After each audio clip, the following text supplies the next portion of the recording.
నమస్తే welcome to signature studios నేను మీ ఉపేందర్ ఈ రోజు ఇంటర్వ్యూలో రాజకీయ పరిణామాలు ప్రస్తుతం జరుగుతున్న రాజకీయ అంశాల మీద మాట్లాడడానికి చాలా ప్రత్యేకమైన వ్యక్తి డాక్టర్ మానవతరాయ్ గారు ఉన్నారు టీపీసీసీ రాష్ట్ర నాయకులు ముందుగా అన్నను వెల్కమ్ చేద్దాం మీ అందరికీ తెలిసిందే జూబ్లీహిల్స్ లో ఉప ఎన్నికల్లో భాగంగా అన్ని పార్టీలు ప్రచారాన్ని వేగంగా చేస్తున్నాయి సో ఈ నేపథ్యంలో ఎలాగైనా సిట్టింగ్ స్థానాన్ని దక్కించుకోవాలని అటువైపు బీఆర్ఎస్ విస్తృతంగా ప్రయత్నం చేస్తుంది లేదు జూబ్లీహిల్స్ లో పట్టు సాధించాలి అక్కడ నుంచి గెలవాలని చెప్పి అధికార పార్టీ కాంగ్రెస్ అక్కడ విశ్వ ప్రయత్నాలు చేస్తుంది సో ఈ నేపథ్యంలో మానవతరాయ్ గారు ఉన్నారు ముందుగా అన్నను వెల్కమ్ చేద్దాం అన్న నమస్కారం అన్న నమస్కారం చాలా సంతోషమే అడగంగానే మీరు టైం ఇచ్చారు అంతా బాగున్నారా బాగున్నా మీ వాళ్ళకం చూస్తుంటే చాలా హ్యాపీగా ఉన్నట్టు అనిపిస్తుంది హ్యాపీగా ఉన్నా ఇందాక నేను ఇంట్రోలో మానవతరాయ్ అన్న అని పోయి డాక్టర్ మానవతరాయ్ అన్న అని చెప్పినా కదా అంటే ప్రతి ఇంటర్వ్యూలో మానవతరాయ్ అన్న అని అంటుండే మేము ఇప్పుడు డాక్టర్ మానవతరాయ్ అన్న అంటున్నాం ఎట్లా అనిపిస్తుంది ఆ మాట ఆ గుర్తింపు చాలా సంతోషంగా ఉంది డాక్టరేట్ పొందడం అనేది ఎవరికైనా సంతోషమే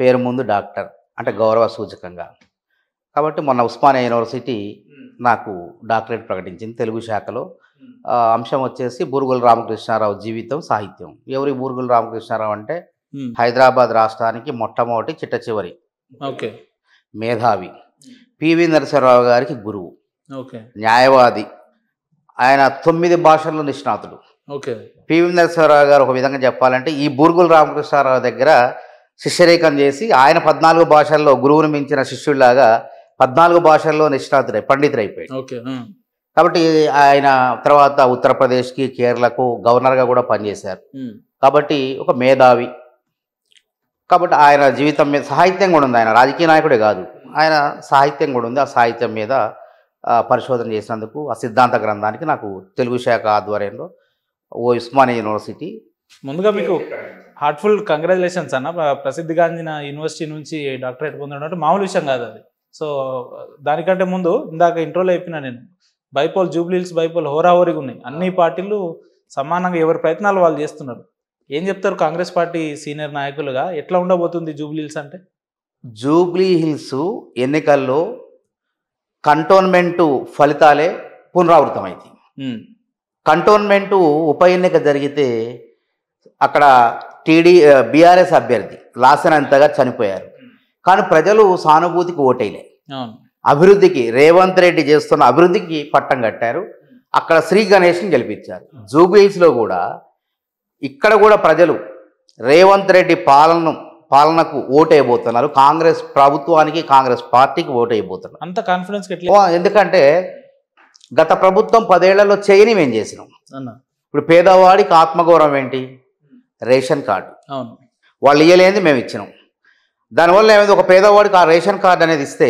ఒక 10 సంక్షేమ పథకాలకు అర్హుడవుతారు ఆరోగ్యశ్రీకి కానివ్వండి షాదీ ముబారక్ కళ్యాణ లక్ష్మి 200 యూనిట్ల ఉచిత విద్యుత్తు 45 లక్షలు అంటే 500 రూపాయల సబ్సిడీ సిలిండరు ఇక ఇట్లా ఫీజు రియంబర్స్మెంట్ దగ్గర నుంచి మొదలు పెడితే ప్రతి పథకానికి కూడా ఈ రేషన్ కార్డు అనేది ప్రామాణికం అట్లాంటిది వాళ్ళు ఇవ్వలేని మేము ఇచ్చినాం అది చాలు అదేవిధంగా ఇంకో ప్రధాన అంశం రేవంత్ రెడ్డి సర్కారు సన్న బియ్యం పంపిణీ చేస్తుంది ఇలా జూబ్లీహిల్స్లో బడాబాబులు సినిమా తారలు ఎవరైతే మనం ప్రత్యేకంగా సెలబ్రిటీలు అని చెప్తామో ప్రముఖులు ఎవరైతే ఉన్నారో వాళ్ళు ఏ అన్నం తింటున్నారో అందులో పనిచేసే పేదవాళ్ళు కూడా పని మనుషులు కూడా అదే సన్న బియ్యం తింటున్నారు వాళ్ళ యొక్క ఆత్మగౌరవాన్ని పెంచడం ఆనందంగా సంతోషపడుతున్నారు వాళ్ళు అరే మేము మా యజమాని తినే అన్నమే మేము తింటున్నాం అంటే శ్రీమంతులు తినే అన్నాన్ని సామాన్యులు కూడా పెట్టినటువంటి చరిత్ర ఘనత రేవంత్ రెడ్డి సర్కార్ కాబట్టి ఇంకా మాకు ఆత్మవిశ్వాసం లేకుండా ఏముంటుంది చెప్పండి జూబ్లీహిల్స్ పరిస్థితి చూస్తే అంటే 15 సంవత్సరాలుగా 2 దఫాలుగా మాగంటి గోపీనాథ్ గారు గెలుస్తూ వస్తున్నారు గతంలో కూడా ఆయన టీడీపీలో ఉన్నప్పుడు వాళ్ళే అంటే 15 ఏళ్ళుగా లేని కాంగ్రెస్ పార్టీ ఇప్పుడు అక్కడ గెలుస్తానే నేను అందుకే అంటున్నా ఈ ఉప ఎన్నికల్లో కూడా కంటోన్మెంట్ ఫలితాలే పునరావృతం అయితే అంటున్నా మరి కంటోన్మెంట్ మొదటి నుంచి సాయన్న గారు ఉన్నంత వరకు ఆయన తర్వాత వారి కుమార్తె చనిపోయింది తర్వాత ఏమైంది రేవంత్ రెడ్డి ముఖ్యమంత్రి అయిన తర్వాత ప్రజలు కాంగ్రెస్ ప్రభుత్వానికి రేవంత్ రెడ్డి పాలనకు మెచ్చి ఓటేశారు కాంగ్రెస్ పార్టీని గెలిపించారు అట్లనే ఇక్కడ కూడా తప్పకుండా ప్రజలందరూ సంతోషంగా ఉన్నారు ఊర్లో కానీ నగరంలో కానీ ఇలా ఉచిత బస్సులో మహిళలు ఆ బంజారా హిల్స్లో మురికి వాళ్ళు ఉన్నాయి జూబ్లీహిల్స్లో బంజారా హిల్స్లో మురికి వాళ్ళు ఉన్నాయి ఇలా ఎవరికైనా ఉచితంగా అంటే సంతోషం ఉంటుందా ఉండదు ఏదన్నా ఇప్పుడు సినిమా టికెట్ అయినా బస్ టికెట్ అయినా ఉచితంగా వస్తుందంటే చాలా సంతోషపడతాం అట్లాంటిది మహిళలు ఏదైనా ప్రయాణం చేయాలన్నా వస్తువు కొనుక్కోవాలన్నా లేకుంటే కూరగాయలు అమ్ముకోవాలన్నా ఈ ధర్మకోటపల్లి నుంచి అన్నారం మార్కెట్ దాకా పోతున్నారు. ఎట్లా పోతాం? రూపాయి చెల్లించకుండా ఆధార్ కార్డు చూపించి ప్రయాణిస్తున్నారు. అంటే నెలకు వచ్చేసి వాళ్ళకు 2-3 వేల రూపాయలు ఆదా చేసుకుంటూ కానీ మహిళలకు ఉచితంగా ఇచ్చి ఇటు పురుషులకు డబుల్ రేట్లు పెంచినంటారు కదా మరి వాళ్ళు బీఆర్ఎస్ వాళ్ళు అంటున్నారు. ఇప్పుడు కాలమాన పరిస్థితులకు అనుగుణంగా మనం అనుకుంటాం కానీ అన్ని నూనె దగ్గర నుంచి ఉప్పుల దగ్గర నుంచి పప్పుల దగ్గర నుంచి రేట్లు పెరిగినాయి. అట్లా రేట్లు పెంచకుండా ఇట్లే నడుపుతాం, ఆర్టీసీని అమ్మేస్తాం అని గత ప్రభుత్వం లాగా మేము అన్నాం. ప్రజలకు ఏదైనా చెప్తాం. ఈ విధంగా పెంచడం మూలంగా ఆర్టీసీ బతికింది. ఆర్టీసీ బతకడం మూలంగా 10 మంది ఉద్యోగులను మనం పోషించవచ్చు, వాళ్ళ కుటుంబాలను సాధొచ్చు. ఈ యొక్క మానవతా దృక్పథం కోణంలో ప్రజలకు కూడా ఒప్పుకుంటున్నారు, దాని పెద్ద సమస్య ఏం కాదు. కాబట్టి ఇలా కళాశాలకు వెళ్లే పిల్లలు బస్ పాస్ లేకుండా ఉచితంగా ప్రయాణిస్తున్నారు, కాలేజీలు పోతున్నారు. ప్రభుత్వ ఉద్యోగులు సైతం మధ్యతరగతి వాళ్ళు కూడా బస్సుల్లో సెక్రటరీ కానీ ఎక్కడంటే అక్కడ అటెండర్ల దగ్గర నుంచి కింది స్థాయి నుంచి మహిళలు ఎవరైతే ఉన్నారో వివిధ ఆఫీసులకి ఈ ధర నుంచి ఆ ధరికి పోయేస్తున్న ₹1 చెల్లించట్లేదు. అట్లాంటప్పుడు వాళ్ళంతా ఆనందంగా ఉన్నప్పుడు మాకు వ్యతిరేకత ఎందుకుంటుంది చెప్పండి? అంటే జూబ్లీస్ మీద ఏమైనా వ్యతిరేకత ఎఫెక్ట్ ఏమైనా కనిపిస్తా? రాష్ట్రంలో బాగా తీవ్రమైన వ్యతిరేకత ఉంది. మహిళలకు ఇస్తాన్న 2,500 ఇవ్వలేదు, లేదంటే 4,000 పెన్షన్ ఇవ్వలేదు, ఇవన్నీ కూడా ఇక్కడ ఏమైనా ఎఫెక్ట్ చూపించాయి? అట్లేం లేదండి. ప్రజలకు మేము ఇస్తామంటున్నాం, ఎగ్గొట్టట్లే మేము. ఒక్కొక్కటి గాడి తప్పిన ఆర్థిక పరిస్థితిని గాడిలో పెట్టుకుంటూ ప్రభుత్వ ఉద్యోగులు 1వ తారీఖు జీతాలు ఇచ్చుకుంటూ వాళ్ళు చేసిన అప్పులు వడ్డీలు చెల్లించుకుంటూ ఇలా రాష్ట్రాన్ని అభివృద్ధి పదవులు నడిపే ప్రయత్నం రేవంత్ రెడ్డి చేస్తాడు. కేంద్రం నుంచి నయా పైసా ₹1 రాకున్నా సరే. కాబట్టి మహిళల సోదరులు మనలో ఇన్ని సౌకర్యాలు ఇలా మహిళల్ని 65 లక్షల మందిని కోటీశ్వరం చేసే ప్రక్రియ ప్రారంభమైంది. మహిళలు తెలియదా? ఇలా సరే దసరాకి ఇస్తున్నాం బతుకమ్మ చీర రేపు ఇవ్వబోతున్నాం, 10 రోజులు ఇవ్వబోతున్నాం. నాణ్యమైన చీరలు, వాళ్ళ చీరలు బతుకమ్మ చీరలు అంటే పొలాల్లో పక్షులు రాకుండా, పంటలు నాశనం చేయకుండా, అడవి పందులు రాకుండా ఆ చీరలు, ఆ రంగురంగుల చీరలు, పనికిమాలిన చీరలు పొలాల్లో కట్టేది. జనాలు కట్టుకునేది కాదు, స్త్రీలు కట్టుకోవడానికి పనికి వచ్చేవి కాదు, కానీ పక్షుల్ని తిరగటానికి, అడవి పందుల్ని భయపెట్టడానికి ఆ చీరలు పనికి వచ్చాయి పొలాల్లో కట్టి. కాబట్టి నాణ్యమైనటువంటి చేనేత పరిశ్రమను వాళ్ళకి లాభం చేకూర్చే విధంగా, చేనేత కుటుంబాలు 4 మెతుకుల నోట్లో పోయే విధంగా ఇవాళ మహిళలందరికీ కూడా 65 లక్షల మందికి ₹800 ఖరీదైన చీర ఇవ్వబోతున్నాం. అయితే ఆర్టీసీ బస్సులను కూడా మహిళలకు ఇచ్చి ప్రభుత్వమే, తర్వాత పెట్రోల్ బంకులు ఇచ్చినాం. ఈ విధంగా మహిళా సాధికారతకు పాల్పడుతున్నాం, ఆర్టీసీ బస్సుల్లో ఇచ్చి అన్ని రకాలుగా ఇచ్చి. కాబట్టి తప్పకుండా వాళ్ళ దీవెనలో మాకుంటుంది. నేను అదే అంటున్నా, ఇంటింటికి 10కి పైగా సంక్షేమ పథకాలు. ఇక పక్కా 10 ఏళ్ళు రేవంత్ సర్కారు, కాంగ్రెస్ సర్కార్ అని ప్రజలు దీవిస్తున్నారు. ఎక్కడికి పోయినా మేము తిరుగుతున్నాం. అక్కడ షేక్పేట విలేజ్, ఓయూ బస్తీ, యూసఫ్ కూడా పోతే ప్రచారానికి పోతే మా కొడుకు ఇది వచ్చిందయ్యా, మాకు అది వచ్చిందయ్యా, నా కొడుకు ఉద్యోగం వచ్చిందయ్యా, 10 ఏళ్ళు రాని ఉద్యోగం ఇప్పుడు వచ్చిందయ్యా, నా కొడుకు గ్రూప్ 1 అయిందయ్యా, 10 ఏళ్ళు నాంచారు, లీకులు చేశారు, జీవితాలు నాశనం చేశారు, రేవంత్ రెడ్డి మొగాడయ్యా, మాకు రేషన్ కార్డు వచ్చింది, కళ్యాణ లక్ష్మి వస్తుంది. నిజంగా ఈ రకమైన స్పందన ఉందా? స్పందన అద్భుతంగా ఉంది. చూడండి, మళ్ళీ ఇంటర్వ్యూకి వస్తా గెలిచిన తర్వాత నవీన్ యాదవ్, ఇంకో అభ్యర్థి కూడా మళ్ళీ గెలిచిన గతంలో కూడా ఈ అభ్యర్థికి ప్రజలు ఓట్లు వేశారు, 30,000 40,000 వేశారు. కాబట్టి అదే అభ్యర్థిని కాంగ్రెస్ ప్రకటించింది. కాంగ్రెస్ హస్తం గుర్తు తరపున కాంగ్రెస్ అభ్యర్థిగా ప్రకటించడం తప్పకుండా గెలుపు మాదే. ఆ ధీమా ఉంది, మాకు ఆత్మవిశ్వాసం ఉంది. ప్రజలకు సంక్షేమ పథకాలు ఇస్తున్నటువంటి ఆత్మవిశ్వాసం. అంటే నిన్న బీఆర్ఎస్ భారీ బహిరంగ సభ ఒకటి పెట్టింది, చూసే ఉంటారు మీరు. కేటీఆర్ గారు ఏమంటారు అంటే, మీ ఇంటి ముందు కారు రావాలన్నా కాంగ్రెస్ వాళ్ళ బుల్డోజర్ రావాలా మీ ఇష్టం అంటాడు. ఇప్పుడు అక్రమాలు, అవినీతి మొత్తం వాళ్ళదే. వాళ్ళు బాకీ కార్డు తీశారు కదా, మేము తీస్తే కార్డులు ఒకటి కాదు, లూటీ కార్డులు, బీఆర్ఎస్ లూటీ కార్డు చేయాలి. నిన్ననే ఓట్లు కూడా దాంట్లో మిల్లుల దగ్గర కోట్లాది రూపాయలు, 2,000 కోట్లు దొబ్బేశారు. అది కూడా విచారణ జరుగుతుంది. ధరణి పేరుతో 25 లక్షల ప్రభుత్వ భూములు, అంటే దేవుడు మాన్యాలని, అంటే ఎండోమెంటు భూముల్ని, దేవాదాయ శాఖ భూముల్ని, వక్తు భూముల్ని, ఇట్లా రకరకాల పేరుతో అసైన్డ్ భూముల్ని, వీటన్నిటిని కూడా ప్రైవేటు వ్యక్తుల పరం చేసింది వాళ్ళు. ప్రజలు గమనిస్తారు. కాబట్టి ప్రజలకు ఏం కావాలో, కూడు గూడు కావాలా. పల్లెల్లో అయితే ఇప్పటికే 4.5 లక్షల ఇందిరమ్మ ఇళ్ళు పూర్తయిపోయినాయి. 5 ఏళ్లలో 20 లక్షల ఇందిరమ్మ ఇళ్ళు కడతాం. వాళ్ళ లెక్క డబుల్ బెడ్రూమ్ కడతా, కూతురు వస్తే అల్లుడు వస్తే ఎడబండాల, గేదెలను ఎడగట్టేయాలని చెప్పి మాయమాటలు చెప్పి ఓట్లు దండుకొని 10 ఏళ్ళు పాలించి వాళ్ళ పార్టీ కార్యాలయాలు అంగరంగ వైభవంగా ఢిల్లీలో ప్రతి జిల్లాలో కట్టుకున్నారు. పేదవాడికి కనీసం గజం జాగా పంచలేదు. వాళ్ళ కార్యాలయం 11, కోకాపేటలో 11 ఎకరాలు కేటాయించుకున్నారు. కాబట్టి ప్రజలు అదే పిచ్చోళ్ళు, అమాయకుల గొర్రెల కేటీఆర్ ఏది చెప్తే చెప్పడానికి. ఈయన నిన్ననే ఇప్పుడు గవర్నర్ రేపు మాపు ఫార్ములా 1 రేసు అవినీతి నిరూపణ అయిపోయింది, నిధులు దుర్వినియోగం చేసిండు. ఫార్ములా 1 రేస్ సంస్థకు కాకుండా తోక సంస్థకు, అంటే ఒక నకిలీ సంస్థకు డబ్బులు పౌండ్ల రూపంలో పంపి ఎటువంటి అనుమతులు లేకుండా, రిజర్వ్ బ్యాంక్ అనుమతి లేకుండా, మన రాష్ట్ర ప్రభుత్వం మంత్రిమండలి అనుమతి లేకుండా, ఎన్నికల సంఘం అనుమతి లేకుండా ఇద్దరు అధికారులు ఈయన కలిసి ఆ డబ్బులు అడు పంపించి ఆ డబ్బులు మాత్రం జడ్డొచ్చిన ఏమంటే పార్టీ ఖాతాలకు. అవన్నీ ఏసీబీ మొత్తం ఆధారాలతో గవర్నర్ దగ్గర పెట్టింది, అరెస్ట్కి అనుమతి ఇవ్వమంటుంది. ఏం చెప్తారు? ఎక్కడ పిల్లకాయ ఆడబెట్టుకుంటప్పుడు చెప్పడు కళ్ళ ముందు సాక్ష్యాధారం. అదొక లొట్టపీస్ కేసు, అది అయ్యేది లేదు పోయేది లేదు అంటాడు ఆయన. సార్ అది లొట్టపీస్ కేసు, అమాంతం బట్టి లోపలేసే కేసు రేపు మాపు తెలుస్తుంది. లొట్టపీస్ కేసు అంటున్నావు కదా, ఎందుకు మరి చెమట పడుతుంది? లొట్టపీస్ కేసు అయితే కేటీఆర్ గారు జైలుకి బరాబర్. ఎవరైనా తప్పు చేస్తే గవర్నర్ దగ్గర ఉంది అంటారు కదా, ఏసీబీ వాళ్ళు విచారణ మొత్తం పూర్తి చేసి ఇగో ఈ విధంగా ఉల్లంఘనలు జరిగినాయి, ఈ డబ్బులు ఇటు నుంచి వాళ్ళ పార్టీ ఖాతాలకు వెంటనే పడ్డాయి, అది ఎలక్షన్ టైంలో మళ్ళీ. కాబట్టి ఇక్కడ నేరం జరిగింది, ఈ ప్రకారంగా మేము విచారణ జరిపిన సాక్ష్యాధారాలు ఇతను అరెస్టుకు అనుమతి ఇవ్వమని చెప్పింది. బరాబర్ అది జరుగుతుంది తప్పకుండా. పెద్ద ఏమన్నా చట్టానికి అతీతుడు ఎవరన్నా? లాలూ ప్రసాద్ యాదవ్ నేయలేదండి నిన్నగా పాపం వాళ్ళ బీహార్ ఎలక్షన్ ముందు నిన్న కూడా కేసు నమోదు చేసినట్టు తెలిసి. అట్లా ఎవరు అతిథులు కాదు. రేవంత్ రెడ్డి గారిని వీళ్ళు జైల్లో పెట్టలేదా? నేరం చేయకపోయినా 80 కేసులు బనాయించలేదా? ఇది కళ్ళ ముందు కనపడుతుంది, వీటిని చెడపలేరు. ఈ కేసుని సాక్ష్యాధారాలు డబ్బులు ఎట్నుంచి పోయినాయి అనేది కాగితాల రూపంలో డాక్యుమెంటల్ ఎవిడెన్సెస్ ఉన్నాయి. ఎవరు తప్పించుకుంటాడు? ఎట్లా తప్పించుకుంటాడు? కాబట్టి అనుభవించి తీరాల్సిందే, బరాబర్ అనుభవించి తీరాలి. ఇంకో కామెంట్ ఏమన్నాడంటే, ఏక్ తోలా సోనా నై ఖాళీ నో రాత్కో నై సోనే దేరా అన్నాడు. అంటే ఒక తులం బంగారం కాదు, కనీసం రాత్రి ప్రశాంతంగా పడుకుంటలేడు. ఈ రాత్రి పూట జేసీబీలు బుల్డోజర్లు వస్తాయి తెలియదు. అది హైదరాబాద్లో 1.5 జనాభా దాటిపోయింది. కొత్త నగరాన్ని రేవంత్ రెడ్డికి కొత్త నగరానికి పునాదులు వేసిండు. వీళ్ళ వల్ల గాలే 10 ఏళ్లలో.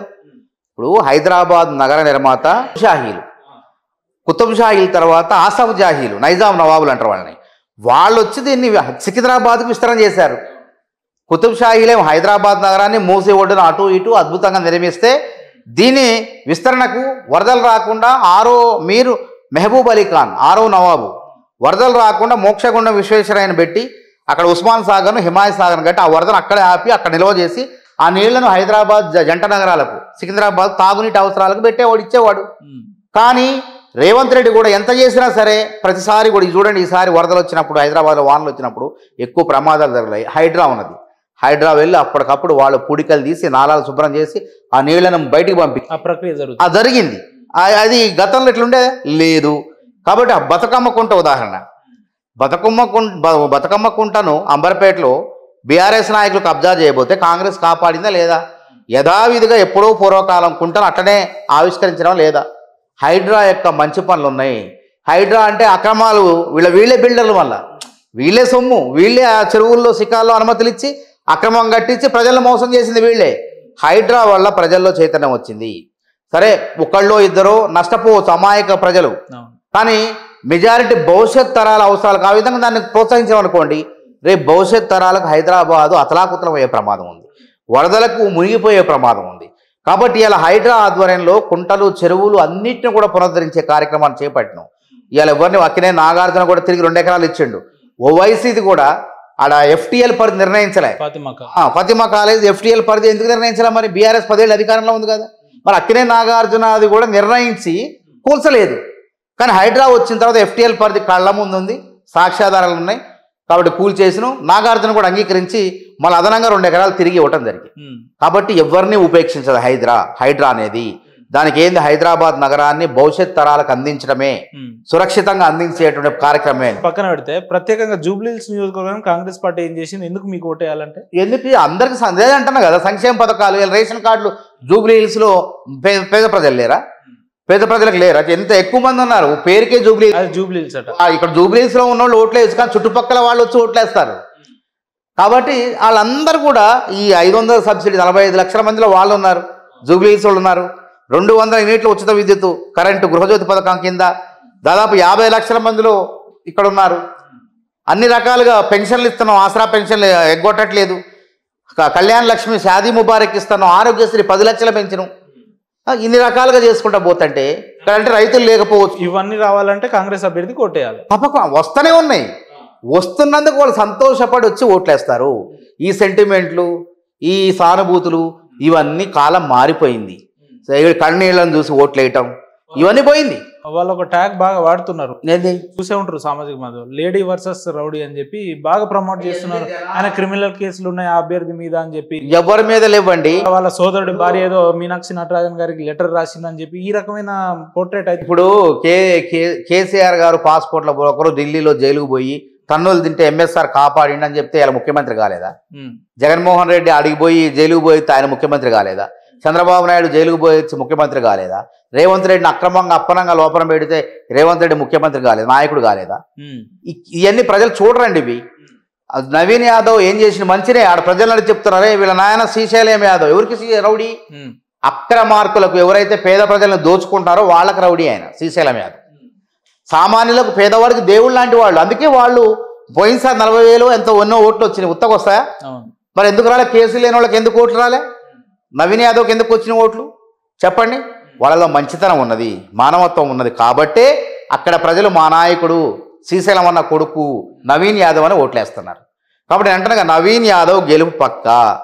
ఎవడిన్ని కుట్రలు చేసినా ముసలి కన్నీళ్లు గార్చినా అభ్యర్థులు వాళ్ళు గెలిస్తే భూ కబ్జాలు పెరుగుతాయి, దందాలు ఇవ్వాలి, ట్యాక్సులు ఇవ్వాలి, వాళ్ళు క్రిమినల్ రౌడీలు. మరి 10 ఏళ్ళు నిద్రపోయినవా అని అంటారు కదా. 10 ఏళ్ళు వాళ్ళు కబ్జాలు చేస్తే అడ్డుకున్నావా? కేసులు పెట్టిన వాళ్ళ మీద ఏమన్నా చేశారా? వాళ్ళు ఏమన్నా అవన్నీ వాళ్ళ రాజకీయంగా అణగదొక్కే ప్రయత్నం వాళ్ళు. ఇప్పుడు ఇన్ని రోజులు ఎందుకు మాట్లాడలేదు, ఇప్పుడు ఎందుకు మాట్లాడుతున్నాం చెప్పండి? అంటే నవీన్ యాదవ్ మీద కేటీఆర్ అంత స్థాయి వ్యక్తి సోషల్ మీడియాలో దుష్ప్రచారం చేపిస్తున్నాడు అంటే ఎట్లా?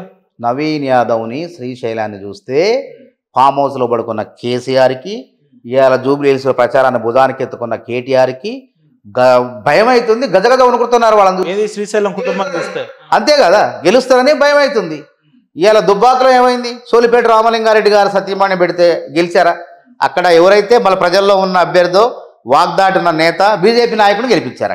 ఇక్కడ కూడా అంతే, ప్రజల్లో ఉన్నటువంటి వ్యక్తులు వాళ్ళు స్థానికులు. మళ్ళీ అక్కడ ఆ ప్రాంతాన్ని అంటి పెట్టుకుని ఎప్పటి నుంచో ఉన్నారు వాళ్ళు. రాజకీయాలు ఉన్నా లేకపోయినా శ్రీశైలం యాదవ్ అన్న ప్రజలకు సేవ చేసిండు. అప్పుడు వాళ్ళ కొడుకు అవకాశం వచ్చింది.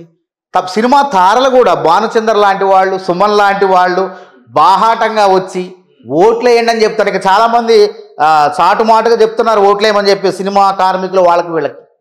అంత చైతన్యం వచ్చిందంటే అర్థం చేసుకోండి. కానీ ఒకనొక సందర్భంలో కేసీఆర్ గారి కుటుంబానికి కూడా వీళ్ళు మేలు చేసిన వాళ్ళే అంటారు అన్న. మేలు చేస్తే వీళ్ళకి ద్రోహం చేశారు. ఓకే, కవితకు పెళ్లి సాయం చేస్తే శ్రీశైలాన్ని దిశపోయి అనవసరం అక్రమ కేసులు ఆయన ఇబ్బందులు పాలు చేశారు. ఆయన్ని ఉంటుంది కదా, కాలం అనేది చరిత్ర అనేది పునరావృతం అయింది ఎప్పుడు కూడా. కాబట్టి ఇలా వాళ్ళకి మంచి రోజులు వచ్చినాయి, అవకాశం వచ్చింది. వాళ్ళ కొడుకు ఎమ్మెల్యే కాబోతాడు. ప్రజలు దీవెనలు ఉన్నాయి ప్రధానంగా. మీరు పోయి అడగండి, చెప్పండి.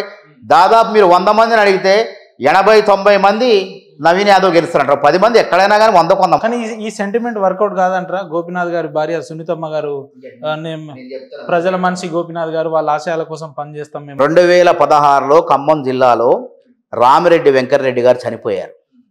ఇదే కేసీఆర్ గారు అసలు ఈ సాంప్రదాయాన్ని జూబ్లీ పీజేఆర్ చనిపోయినప్పుడే అలా పోటీ పెట్టేది కాదు. చనిపోయినటువంటి కుటుంబ సభ్యులకే ఏకగ్రీవం చేసి ఇచ్చేది, ఎమ్మెల్యేని చేసేది. కానీ ఆ సాంప్రదాయానికి తీసేసి ఈయన స్వార్థం కోసం ఇది తీసుకొచ్చిన తర్వాత ఏమైంది? చనిపోయిన సానుభూతి ఎక్కడెక్కడ రాలేదు.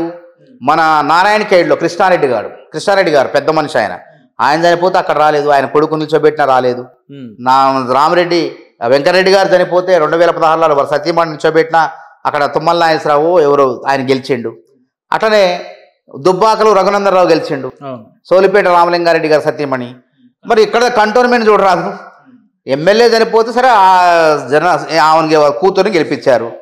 తర్వాత ఏమైంది? ఆమె చనిపోతే ఏమైనా సానుభూతి వచ్చిందా? శ్రీ గణేష్ని అక్కడ 2వ స్థానంలో ఉన్న శ్రీ గణేష్ని మళ్ళీ కాంగ్రెస్ అభ్యర్థిగా నిల్చోబెడితే ఆయనకు ఓట్లేశారు. అవన్నీ ఎందుకు? ఇవాళ బీఆర్ఎస్ పార్టీ 4-5 ముక్కలు అయిపోయింది. ప్రజలకు విశ్వాసం లేదు, వాళ్ళలో వాళ్ళు తనుక్కుంటున్నారు. ఆస్తుల పంచాయతీ ఉన్నది అక్కడ. కాబట్టి ఇది కష్టం అని చెప్పి అసలు నాయకులే తట్టుకోలేకపోతున్నారు అక్కడ.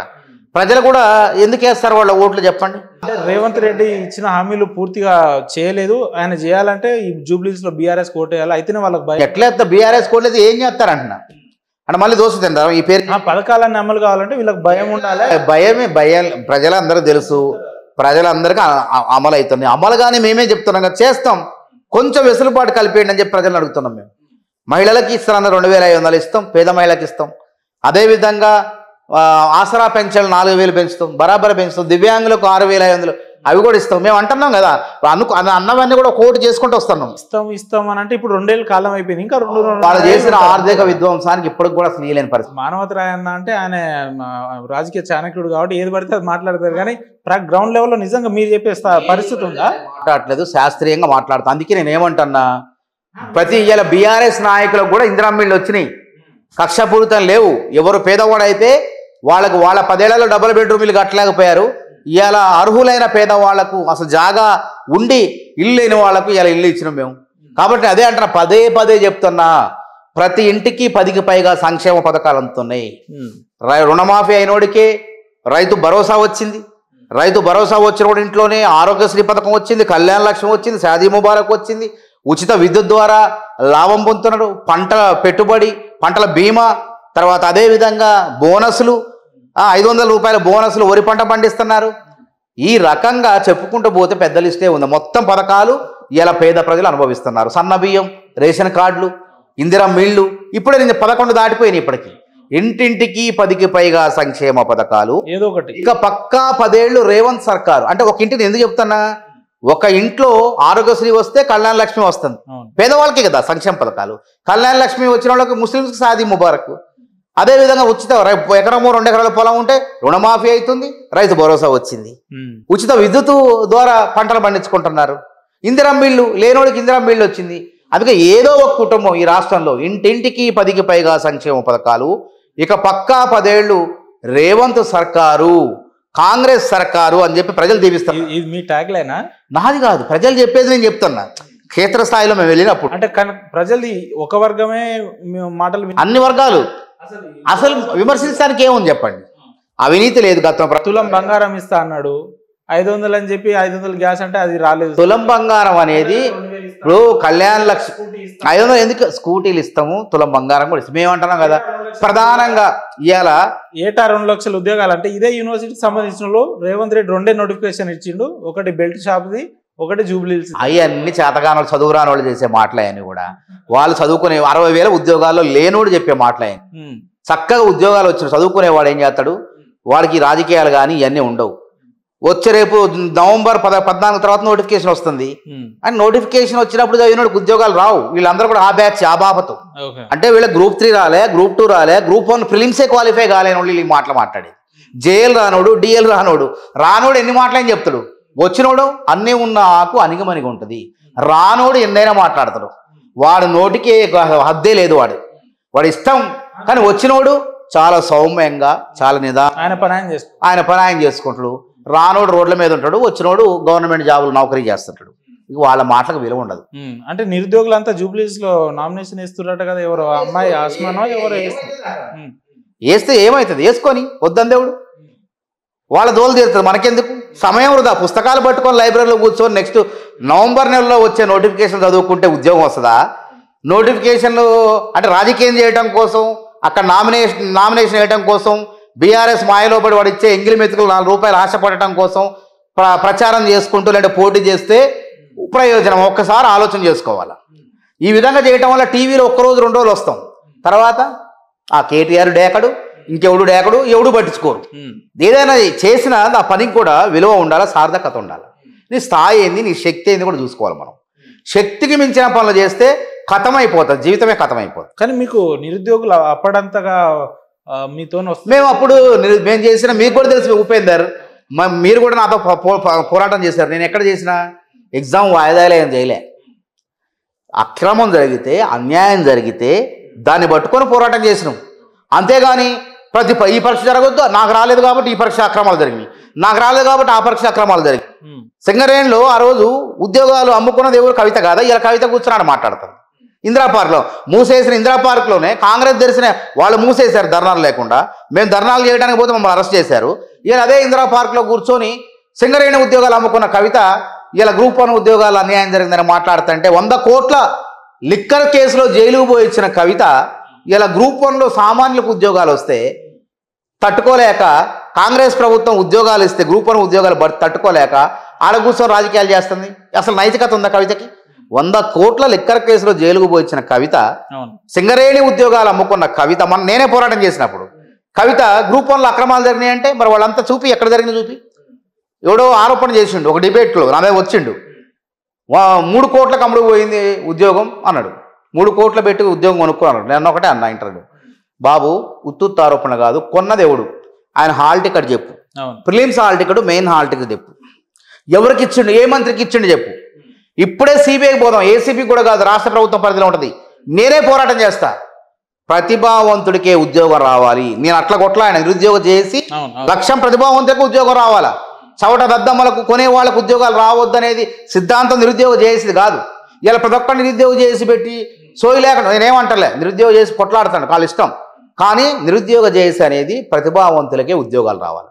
నేను ఫైర్ ఉద్యోగాల దగ్గర ఆగిపోతే దయచేసి చదువుకో, ఫైర్ వీలు చేయకు, ప్రైవేట్ ఉద్యోగం అయినా ఏదైనా చదువుకొని ప్రతిభ ఆధారంగా ఉద్యోగం తెచ్చుకో అని చెప్తా. కానీ ఇలా ఎవడు పడితే వాడు ఇష్టం వచ్చినట్టు నాకు ఉద్యోగం రాకపోతే ఇంకెవడికి రావద్దు. ఇది సినిమా ఎట్లుందంటే, నాకు దక్కని శ్రీకాంత్ సినిమాలో డైలాగు, నాకు దక్కని ఇంకెవడు దక్కడానికి వీలేదు.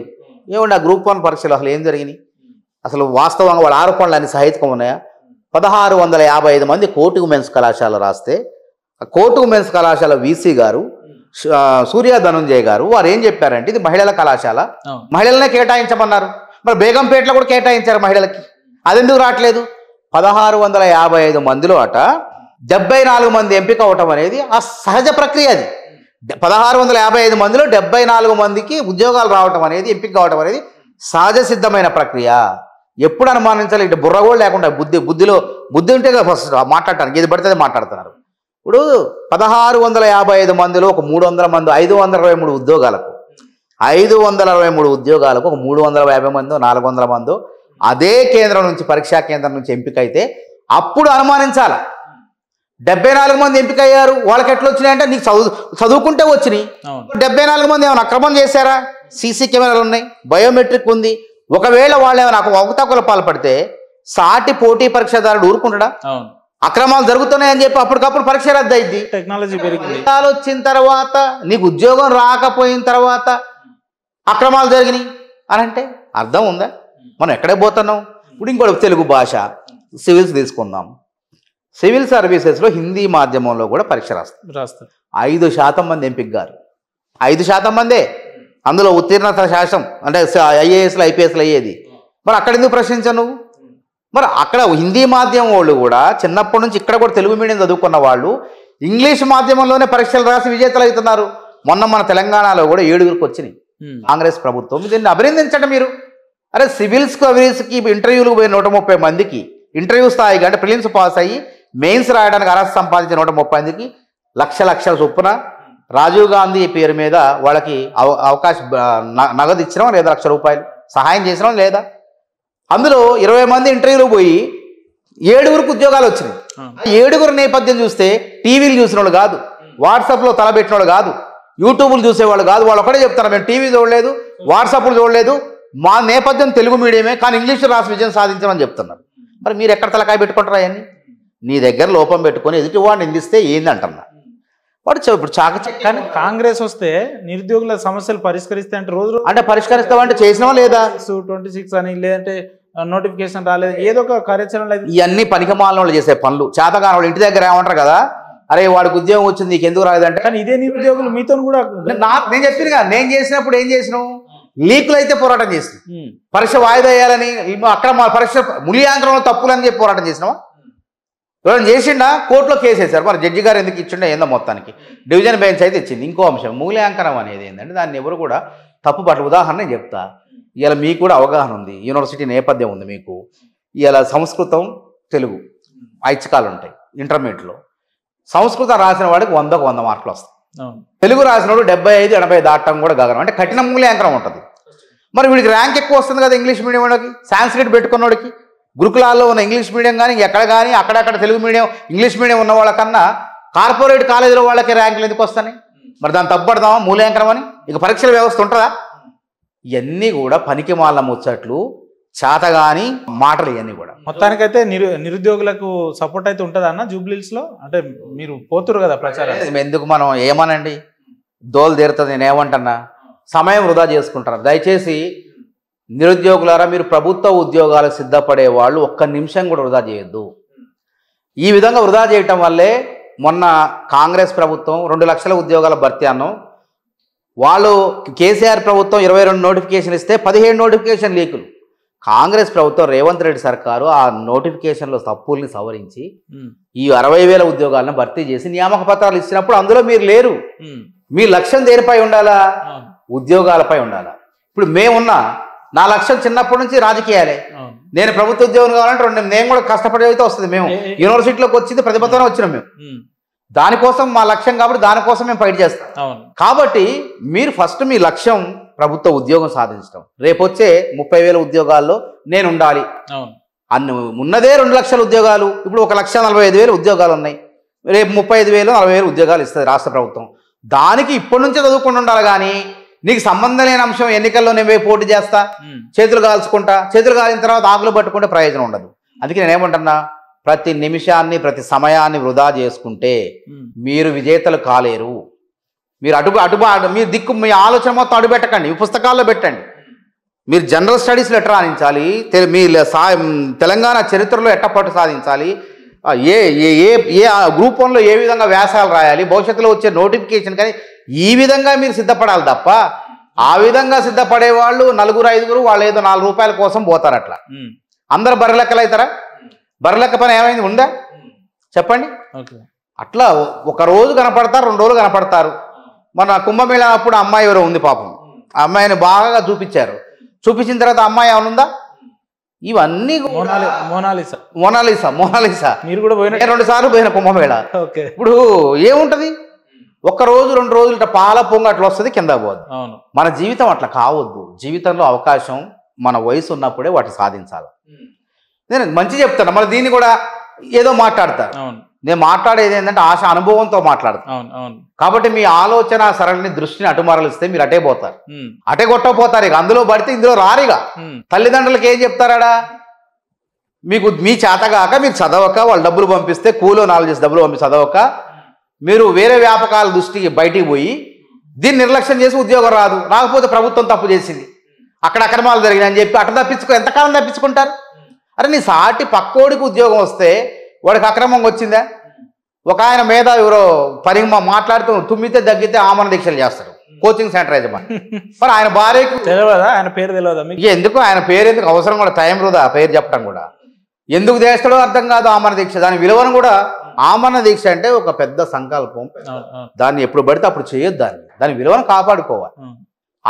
ఆయన భార్యకు ఉద్యోగం వచ్చింది గురుకులాల్లో, మరి అది అక్రమంగా వచ్చిందా చెప్పమనండి. మరి అంటే నీ ఇంట్లో ఉద్యోగం వస్తే సక్రమం, మరి వేరే వాళ్ళ కోసం నువ్వు పోరాటం చేయాలి, అంటే నీ రాజకీయ ప్రయోజనాల కోసం నువ్వు పోరాటం చేయాలి. కాబట్టి నేను ఒకటే చెప్తాను నిరుద్యోగులకి, ఏ నినాదం వెనక ఎవరి ప్రయోజనాలు దాగున్నాయో తెలుసుకోలేనంత వరకు మీరు నిజంగా చదువుకునే వాళ్ళు మోసపోతారు, నిరుద్యోగులు మోసపోతారు. కాబట్టి దయచేసి ఆ ఉచ్చులో పడకండి, అట్లాంటి వాళ్ళ ఉచ్చులో పడకండి. అసలు జూబ్లీ హిల్స్ పోటీ చేయడం ఏంది? అసలు ఇది ఎక్కడ సంస్కృతి అంటున్నా చెప్పండి.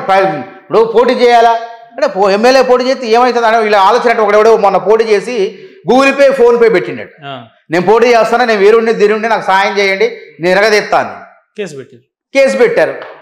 అట్లా కొంతమంది ఆలోచన చేస్తున్నారు, డబ్బులు వస్తాయేమో. ఆ అమ్మాయికి వరకు డబ్బులు వచ్చినాయి, బర్రెలక్కకి కొల్లాపూర్లో పోటీ చేస్తే మాకు కూడా డబ్బులు వస్తాయి, మేము కూడా పలుకుబడి. ఏమొస్తుంది పలుకుబడి? దానివల్ల ఏ ఉపయోగం? 1 రోజు 2 రోజులు చూస్తారు, తుస్సుమనిపిస్తారు. ఉపయోగం ప్రయోజనం ఉంటుందా?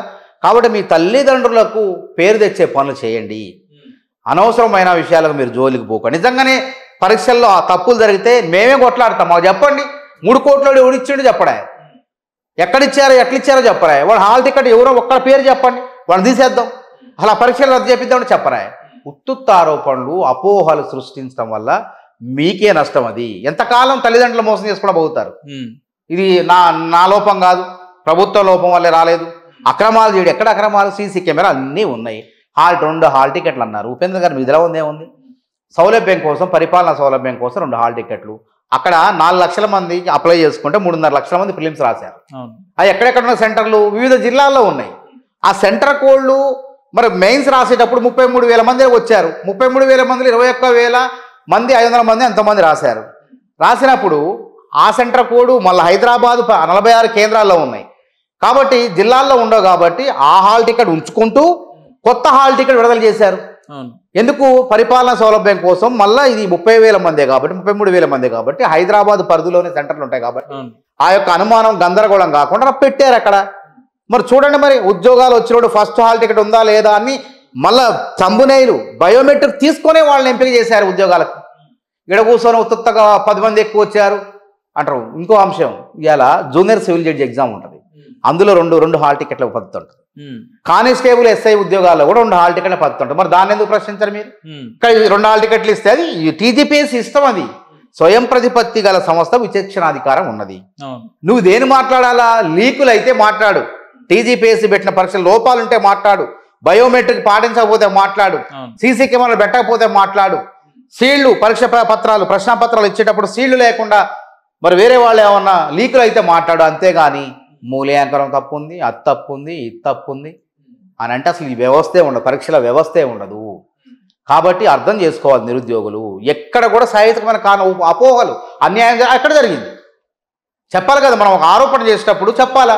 ఇప్పుడు మేము ఆ రోజు ఆరోపణ చేస్తున్నాం గ్రూప్ 2 పై అంటే అన్న ఇంకోటి, ఇప్పుడు ఈ బీఆర్ఎస్ మనుగడ సాధించడం కోసం వీళ్ళని పావులుగా వాడు 100% బీఆర్ఎస్ వాళ్ళు ఏంది, కేటీఆర్ ఉద్దేశం ఏంది? నేను అక్రమాలు చేసిన గ్రూప్ 1 పరీక్షల్లో ఉద్యోగాలన్నీ ఆ 10 ఏళ్ళు దొడ్డిదారులు అమ్ముకున్నాం, మాకు చెందిన వాళ్ళకి ఉద్యోగాలు ఇచ్చినాం.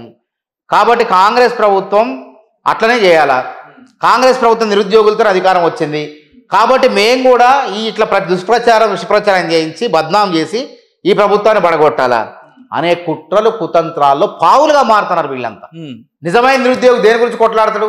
ఈ ప్రభుత్వం అక్రమంగా పరీక్ష పెట్టిందా లేదా? మొన్న చూడండి, 300 మంది 560 మంది ఉద్యోగాల్లో ఎవడన్నా 3 కోట్లు పెట్టి ఉద్యోగం అనుకున్నాడు ఉండ? వాళ్ళ స్థితి వాళ్ళు చూస్తే మామూలు వ్యక్తులు, టైర్లు పంచలు వేసుకునే వాళ్ళు, డిఎస్పీ అమ్మాయి, సబ్ కలెక్టర్లు, వాడు ఎవ్వడు కూడా తెలియదు. తెలుగు మీడియం వాళ్ళు కూడా 54 మంది వచ్చారు. మరి పక్క ఆంధ్ర రాష్ట్రంలో కూడా గ్రూప్ 1లో మన దగ్గర వచ్చిన పర్సంటేజ్ కూడా రాలే, తక్కువ మంది, మనకన్నా తక్కువ 6%, 7% వచ్చారు. మన దగ్గర 8% పైన వచ్చారు. ఇవన్నీ కూడా మెడకాయ మీద తలకాయ లేనటువంటి ప్రశ్నలు. ఇవన్నీ తల్లిదండ్రుల దగ్గర సమాధానం చెప్పుకోలేక, నీకు ఎందుకు పోయిందిరా, నీకు సక్రమంగా డబ్బులు పంపిస్తాను నెలకి, నేను కష్టపడి చెమటోర్చి కూలీనాలు చేసి నీకు డబ్బులు పంపించి హైదరాబాద్ పంపిస్తే రేవంత్ రెడ్డి ఉద్యోగం రాలేదంటే రేవంత్ రెడ్డి సర్కారు తప్పు చేసింది అని ఈ విధంగా తప్పించుకోవడం కోసం ప్రభుత్వం మీద అభాండం వేయడం. కాబట్టి నిరుద్యోగి అనేవాడు ఆత్మ పరిశీలన చేసుకోవాలి. గతంలో కన్నా 60,000 ఉద్యోగాలు వాళ్ళు చేసిన తప్పులు, తడక ఉద్యోగాలు మేము ఇచ్చినాం, నియామక పత్రాలు ఇచ్చినాం, డిఎస్సి పెట్టినాం, అన్నీ చేసినాం. రేపొద్దున జాబ్ క్యాలెండర్ ఇవ్వడానికి కూడా క్యాడర్ స్ట్రెంత్ నిర్ణయిస్తున్నాం. క్యాడర్ స్ట్రెంత్ లేదు రాష్ట్రంలో, అస్తవ్యస్తంగా ఉంది. కాబట్టి ఆ ఏఎస్ల శాంతికుమార్ రిపోర్ట్ రాంగ్లోనే, ఈ ఎలక్షన్ ప్రక్రియ ముగింగ్లోనే మీకు నిజంగా చదువుకునే వాళ్లకు ఉద్యోగాలు ఇచ్చే ప్రక్రియ కాంగ్రెస్ ప్రభుత్వం చేస్తుంది. దాన్ని అభినందించకుండా అంటే ఇప్పుడు ఈ నిరుద్యోగుల అంశం వీళ్ళ మీద అయితే ఇక్కడేం ఎఫెక్ట్ చూపించదు, ఏముండదండి. ఏముంటది, వాళ్ళ సమయం వృధా అని చెప్తాను కదా. ఎవడైతే పోయిండో వాడికి 4 రూపాయలు కేటీఆర్ కూడా ఇస్తాడు ప్రచారం చేసినందుకు, నామినేషన్ వేయడానికి తిరుగుతారు. 4 రోజులు తిరుగుతారు, అటు పోతారు, అయిపోద్ది. కింద పైనుంచి తింటారు, కింద నుంచి పోతాయి. ఏముంటుంది తర్వాత ఏమైంది? నీ తెలివి కావాలి కదా. నీవు రేపొద్దున ప్రభుత్వ ఉద్యోగం కోసం 20 రోజులు, 30 రోజులు, 40 రోజులు కష్టపడితే నీకు 4,000 ప్రశ్నలకు సమాధానాలు వస్తాయి. నువ్వు విజేత కావచ్చు. 4,000 ప్రశ్నలు వచ్చినాయంటే నువ్వు ఏ పోటీ పరీక్షలు అయినా కానీ విజేత కావచ్చు. చాలా అద్భుతంగా చెప్పారు. అంతే. మరి నేను వాస్తవం చెప్తాను, అనుభవంతో చెప్తున్నా. ఎందుకంటే నేను లాలో ఓపెన్ వచ్చింది నాకు 141 ఉమ్మడి రాష్ట్రంలో. ఎట్లొచ్చింది? 2 నెలలు నేను పుస్తకాలు బయటికి రాకుండా చదివినా. 2 నెలలు బయటికి రాలే. బాత్రూము, మెస్సు, రూము ఇది తప్ప నాకు తెలియదు. అట్లయితే వచ్చింది. మరి ఎంఫిల్లో కూడా ఒకే ఒక ఎంఫిల్ సీటు డిస్క్రిప్టివ్లో, మళ్ళా డిస్క్రిప్టివ్ తెలుసు కదా, ఏబిసిడీలు పెట్టాం కాదు, గుడ్డిలో లక్కులో గుడ్డెద్దు లక్కులో వచ్చింది అంటానికి పారాగ్రాఫ్. డిస్క్రిప్టివ్లో రాస్తే ఒక్క సీట్ నాకే వచ్చింది. నేనేమంటాను, ఉద్యోగం రావాలంటే తపస్సు చేయాలి. తపస్సు చేసిన వాడికే బయట ప్రపంచం తెలవకుండా, బాహ్య ప్రపంచం తెలవకుండా పుస్తకాలు బట్టి ఎవరైతే ఉన్నారో తప్పకుండా వాళ్ళు గ్రూప్ 1లో అవుతారు. ఒకవేళ అది రాకపోతే గ్రూప్ 2 వస్తుంది. ఎల్లుండి గ్రూప్ 1లో ఉన్న వాళ్ళు దాదాపు 100-150 మంది, గ్రూప్ 2 కూడా వచ్చింది, గ్రూప్ 3 వచ్చింది. ఒకే వ్యక్తి 3-4 జాబ్లు వచ్చినాయంటే వాళ్ళు అంత ప్రతిభావంతులు.